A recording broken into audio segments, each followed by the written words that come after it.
Bokwa bebiem na Adom TV bedwam na uguso ehwe yeguso aye Adom ase ai takrade ne mpotemu like western north for said mo ba dame ma ne ye fe no eye mfedodo eze hozo yenya oboro na nkasa eze yenya mienu ade ato ho ya ye train 29th nyame ya Adom no so ye kokumase eno so ye ayi northern sector no aha nye kumase fo nko a wo bio wo north wo chese ehon so yenye ba be hiemu kumase no ye 29th nti ya Adom TV dame mama chese aye kra jensemu agro na mudi ne sa no fan base no so ye solid jamano a takrade fo ye aze omuso be di agro wo hono ma kama ye damwase ye sponsors ye damwase papa sa bibia no ye ba mo animu a moje ye nso ye damwase ti ye train kumase de ne wi a na fi aba be yi aborofo no ngo a eno so de munyina yi na agro no be de erade asadom ye ne Tuesday is bia nso de faith HOMEOPATHIC clinic for ba oni ye bedi enkomo Dr. Kofi Amponsa erade Adom no kwana oni e ba be fa pomde ensemi na ne de omboa links na no ding wa sada ba sa boga ice ne da so no onte no hase no ye mo akwa den ye nia na bia boko de nyame Adom so ho ye Adom na obi mo mama faith ho ye nyame Adom no ho ye pa so chia so ne so do aka so no abeba yes ono ani e be kuma se nhira ne hu no e be se oba na ja e chia nti mama faith ko so afa mpa ye ne techiri mai oda wo na ye adwuma pa nti ko so aye mensa na wo mo maka nso ho ye de nyame Adom bia ho ye and you heard the infection and I say yeah you share diabetes because this month diabetes awareness and yem fanti asun kuma hefo ne nyame ase prophetess Dr. Asare Boatima mama fit baby obi anso e chia no doctors ahodo ni nyina Dr. Boots Dr. Abigail ne Dr. Inoko mu nyina e chia wo na on say Ghana yedidi mu ne nyema bi ha adwen yini pedua ne ye wo ya kama da ho ye nyina nam se yedidi ne ehum ne enu nsu nti na empo bam eno na ene be ka ho asem na yade nya dependie be tena ha ne pese independent dudo na nya adaje obu ha otie won sempa na wo kan wie edru si ye bo apomde hu dawura na but yade ye dependie be yare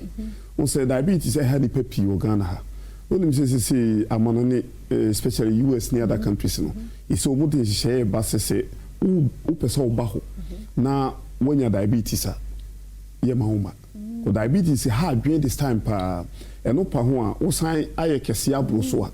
ndi ya ne yetue nuama no mo fufura mo mpese ni panyina hu so mu kuna hwe nti nuru ahodo mu no mo bewie na fo aye kakraka na ne kuma e biblibi eno so yetu mu fo se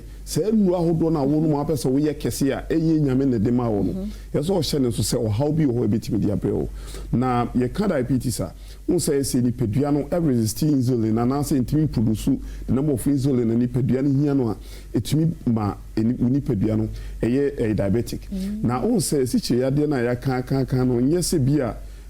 wo hwa na bia wonya ye hwe eniema hodo ayeye infa enuane kwa yedie ene niema ede mani pedua no ye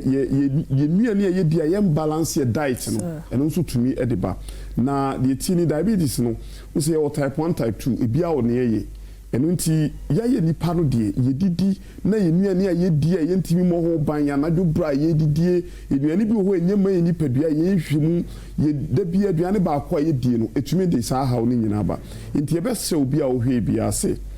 tai check ni pedua no ene yeso intine se ya awareness yeso ya awareness ni pedua no bibia betumi asim nti wo ho a menye wadwen se wo de obitumi ka se me de me ye wo me nyare da sai nipa no didi ohome onam okoba we de obia e bi ono mo nsa chesa ade bia nipa yem na ni gibia we bi but o se onyare da enti onyare ba ni pedua no se yade no bo no prekopa e bo na na de ko because on time check up nti no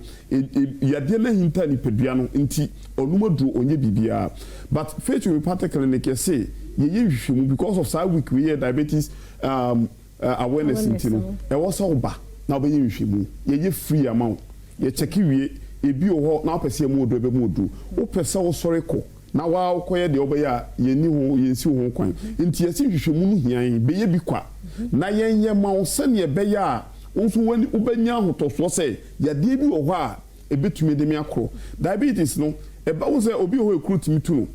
obi mi aya enkoda onim obdibe chinia but no onim se siche ade na ma kuru nkura nko be ma bi wo ho ne ho nye de wo mpam ono ko ya sisi anu agem wo anum aphrodisia na onim se diabetes betimi ama sare ma na yede aba enu nti ye be se diabetes ko ye timi stroke eba obo wo ho abonsa na no achia na no chia abonsa ne sana ne katra ma na dan wo nanum na ontumi nkasai ni nyina ya ade e betumi di aba nti mesre wo so wo hwe na hwewadi die mu yi na hwe oniema wo ye ensade a wo num bebebe no so ya na wa hweni yi mesre so wo na wo ye kese bro so se dem di ka kan na hye ne so se kese yo bebebe be kakra bon so kotodwu sisi wo chikase no na haw obi wo ha wo so wo peto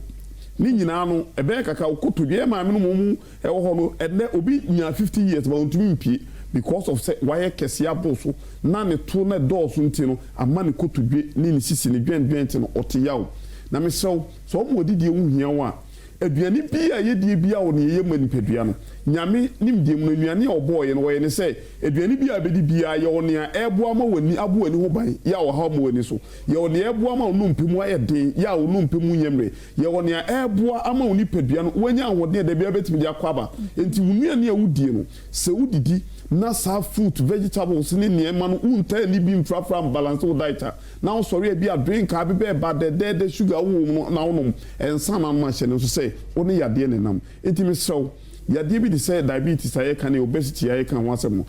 hyene nso uye nipa bia ade aye ka etimi to be ma etimi to oba e ho nsunsu anso no so ene yare ahodo no bi se to wan hwe e be ba no be wadwe so we de ye common na ibi nti pain na ibi nti me pain kra bi na ma no na wo ha ni pedua no ti ho no ye free screening be de fidie nso ye di fidie ahodo aba mfidie na wo bia wo ne eye ebia wo yade a ehwehwe ntu ba ne de fidie we cheke wo ha no ye hu na wo se de fidie fofo e cheke wo na ehu o ha no ye cheke body mass index ye cheke umbuja na make sure say hemoglobin na wo mujani mu no eye de ye strong na ye adwuma yi ni nyina ye hwe eboa wo ema otumi enya hode apart from say ye diabetes awareness no ebia na wani how wo de adu aguso ache me so menye wadwen say ye ordinary ani how keke brani yi hwemu hu say glaucoma na say cataract ni enya adaje mo ni pedua na hwemam ebia na wankasa wo ye oba o mensis no mayi ebia bosumi ebe so yi utumu say wo bebre ewo o mensis mu wo de bra ye behwe na say de bia nkofa wo how ma misra wo ye oba utumu say watinka ewo akiri bema bi kura ba wo nchen a wo da ho ane se wo da wo ade nso nipa mienu na ye bema no bon ho modin akasa nso de beka ho na ho de na sipi ni nyina oba ye behwe misra wankasa utumu say wo ye bema wo no oba atena awo nyinse de nyinse bi ma hwe so obema mu ode no nche se wo ho ode ntutimi nyinse oba nkwamo na ekọ oba no na ekọ nyinse no ntimi sra wo de bra ni nya adaje ema wo misra eniema de yade ba enipeduam no edoso enyina ba bi faako enti wo ba ye benya adaje ahwe the root cause of how no ansa na ye de drama ho ye ni eduro si oso wo ba obeje eduro wo ba na yatem drama sa konom ye nya adaje ye hwehwemu hu sampa wo ha we na ba na ya mo duro mi so me de number ni todwa wo de wo fa number no asisi amikasa bitimi afrɛ wo ba no pay ya ye branches ahodo ni ye free screening unya ba ye ba hwe ni pedua no ma kwa wa bra ye nyu bibia ye hwe wie ni hu yade bi na so pese mu odu ebe mu odu pese ebe mu odu a eno betimi akono akoboa ho aba number no e 0244 583859 0244 583859 Mr. wo de offer number we a baby a obia na ye behwe na ya boa baby a oben ye branches baby a oben no ye beboa na wakoho ana betimi afre 0540 710940 0540 710940 Mr. yade bia ehwe enti ukotodwe no stroke na aba no wankasa otim se o how no aba no ya wo de chinchina bre wanunu mru abre udu utima tutu mru anom edru bia be hye no bia woto de wo hye no kam de wo hye no jom e bia woto bia nom enko wote se odipeduam tutu no mpem tutu wotim se udu na tia ho ana aka wo Mr. obra na ehwe wo nante kakra bia no abre utumi kakakra bi no wabre wodu na esi wa ase wankasa no tia sebi fufufum ana adu ni esi fom so onan ye utititi onsa ye utititi mese oni nyina ye stroke na ebo nkai enti mese ese obeba me a check uni pedua na hwe se stroke pese ba ye be ka chew so diabetes type 1 and type 2 ye be hwe the type of diabetes no nyama ehu adu mese esa wo ye be ma otum sa ampa okaso bi hu am na okunachia na oba enka wonum wo de bra ni nya adaje ma uni pedua no wo ye oba utumu se wase woni ma nkuyi memfa ne ma nhyeje obi ho beba no oso media sawa bobo wem na mde hye ho na mpese enka no ne saa flu bi ami hu no mepese fi ho misro bra nye nhwe de nti a aba ne saa unti ne mu asisi no ye nu nti ukoto a wo sori a obre unenti na ye utititi uti na mu ana ya asemu misro se sciatica ana ye arthritis say osteoarthritis ana say gout wo de bra ne nya adaji mani pedua no ne ye hwehwe ne ye hwe ne ehuna ya to ebo ase am odu ebebo na timi yi wo haw na fi ho eho ye tu yade ase ye nso yade so obi obeba bia edi adanse awards ahodo a ye gi nyina no ye specific obi ho ba na ni ne hwe ne koi no akodi adanse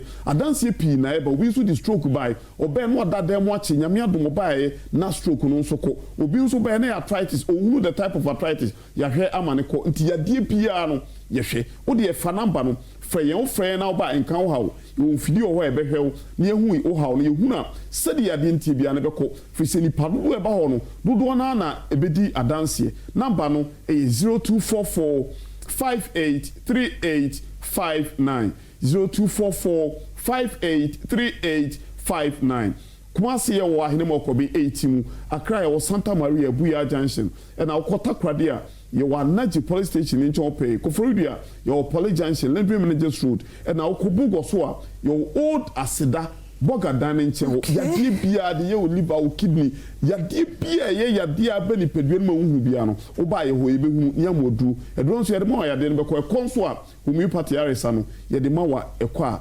emebi nyami so Doctor Kofi Amponsah Faith Homeopathic Clinic e de tenen canon tino wa moni nyina so free number si gugu ya doctor for na ready e no bekasa doga ni dem twen na yen celebrate yen birthday foi rade ne won edini ye happy birthday Stefano adaroma ma wo nyom no mame happy birthday nkoma Eliano Michael Ajimai we free umame no papa ho say Mrs. Ajimai na wish for more eba ma Eliano Michael Ajimai say the sky is your limit radenya okesie ndiemu radenya okesie nyansemu radenya okesie sikamu apomudimu adama uni hona nyina me wasase yini bebe memu and send you people do for happy birthday Eliano Michael Ajimai. Happy birthday, Koma Brina Echa. Happy birthday, Wayfree. Brianna Echa, Wayfree, Mame Educhumwa, any Auntie Grace. I wish you, and when you're 4 years, and I watch a professor say, wow, Radimania professor, Uniber professor in Demo, any Yansen Mo, do Kwaname was a siso, Radin Shaw, Papa, Pompa 96 and count. Bibia suye na mo so nti ofie din hira Brianna Acha Radin Shaw papa happy birthday Nkoma Emmanuel na de Emmanuel you said we gina ho no so agini different Radin fo si ma pom ma adwaso onye okese onye otire bia do na besi bia nya hira ni yenya nsafo ukodu for Emmanuel happy birthday Sansona happy birthday Nkoma Esmeralda.